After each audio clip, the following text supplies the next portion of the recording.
crikey! Geraint! What the hell kind of name is that? Think of some other words that sound a little bit like it. Gerontology. Geriatric.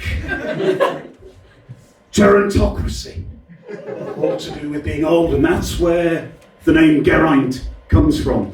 And it's really puzzled me all my life that here's my mother in the state of childbirth. I pop out. She says, what the hell are we going to call him? I know. Old Git! And I thought, for many years after this, I thought, what's that about? You know, I was really worried about my mother's sanity. But as the years have rolled on, I see she may have been onto something. Yes, I am in fact old. I know I hide it well, but I go back before the days of flash drives.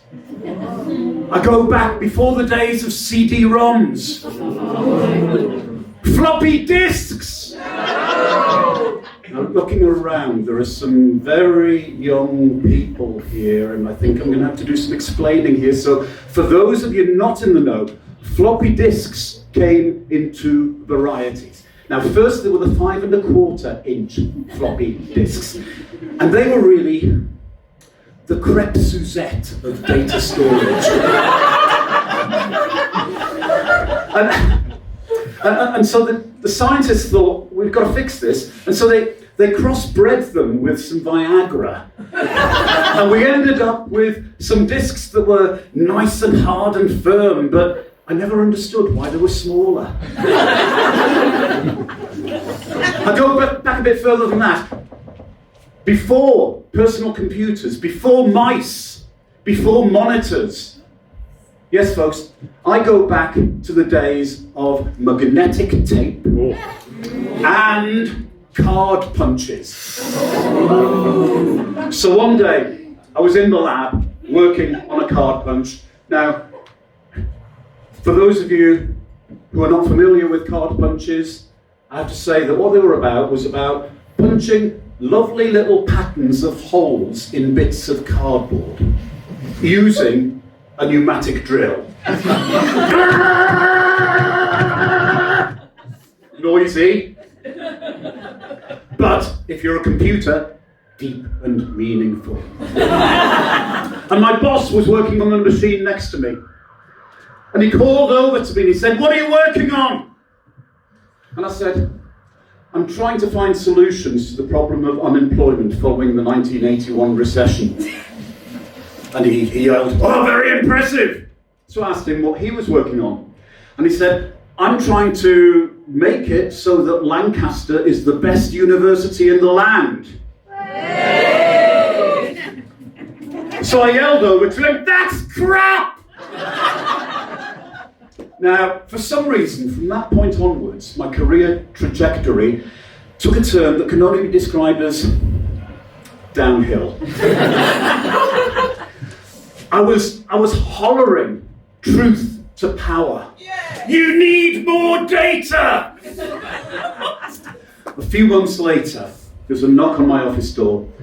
My boss turned up, and he had a pile of paper as tall as the Empire State Building.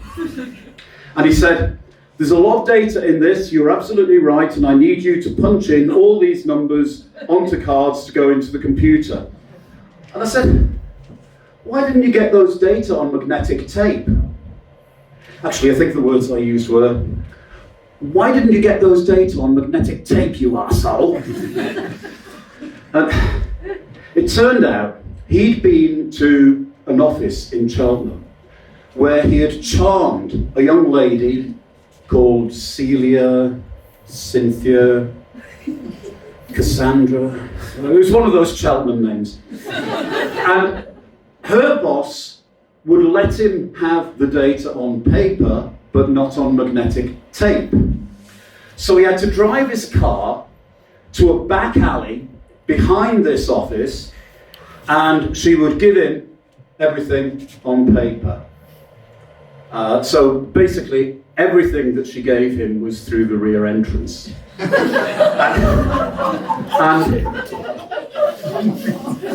I'm shocked. And that is how I found out everything about the really seedy areas of Cheltenham. So he handed me these data, and I was absolutely enraged that I had to punch in all these numbers. There were tens of thousands of numbers. Somebody else had already done the job sometime before, and I had to do it again. It seemed so inefficient. Basically, I became the demonic Dalek of disorganisation, and I was seeking out inefficiency and destroying it wherever I could find it. So, retail. You look at the floor space, you look at the numbers of people employed, and you look at the value of sales. Compare and contrast. Woolworths. Now, for those of you not in the know, there were two different varieties of Woolworths. And first there was the kind that sold kids' clothing with a ladybird label. Anyone remember that? Yes. And the second kind of Woolworths, they decided they wanted to branch out into pick and mix sweets. Yes. So, you know how they were made, right? Pick and mix sweets. They decided they would crossbreed some sugar and some butter and the ladybirds. Pick and mix sweets, there you have it. Destroy, exterminate, obliterate. Be more like IKEA. Manufacturing. You look at the floor space, you look at the machinery that's employed there, what's the value of the machinery, what's the type of different machines. You look at the workforce, and then you look at the value of what is produced in the factory. And you compare and contrast. Leyland Motors. Ooh, Leyland Motors. Came in two varieties. There was Morris. There was Wolseley. There was, lots of other varieties, actually, more than two varieties. They were all crap. None of them worked. Destroy! Zap them all! Whack them all! Be more like Kia. Government! Government, well, 10 Downing Street. You look at what goes into 10 Downing Street, you look at what comes out of 10 Downing Street. So what goes in? Loads and loads of cases of wine, right? What comes out? Police cautions.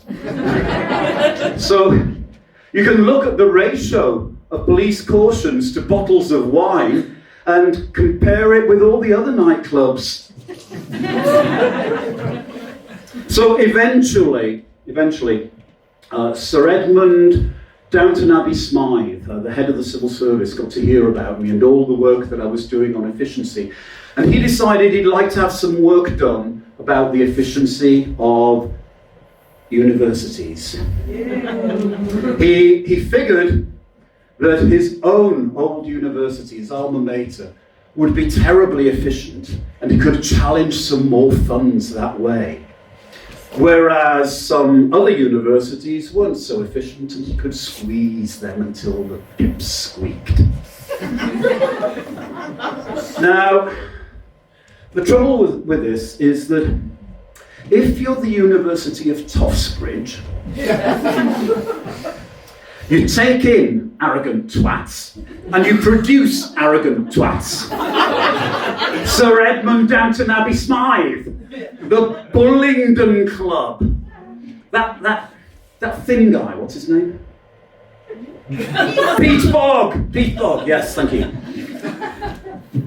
And the university doesn't really do anything, whereas if you're the Sunshine City University of Morecambe, scum, you've got to look for your students by going out onto the streets and finding them. So the boss of the Sunshine City University of Morecambe is wandering along the street And he comes across this tramp. And the tramp says, "You got any spare change, mate?" Oh, there you are, young fella. I can do a lot better than that. You've come to Scum, and we'll give you a £9,000 a year debt and a room to look in. What are you on, mate? Haven't you seen the state of them fucking kitchens?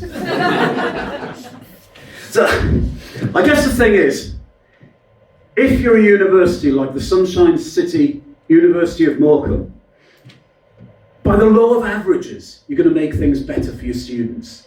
And you're actually going to be quite efficient. Go Morecambe! Of course, Sir Edmund really didn't like this at all. And my report, I'm afraid to say, is gathering dust on the shelf of an office somewhere in Cheltenham. Try again. But really, I don't mind, because I'm pretty confident that some people wandering around the seedy areas of that fine city are going to stumble across the report one day. And statisticians tell me there's an 84.7% chance that one of those people wandering around the seedy areas of that fine town will be a resident of 10 Downing Street. Lancaster, you've been lovely. Thank you very much. Good night.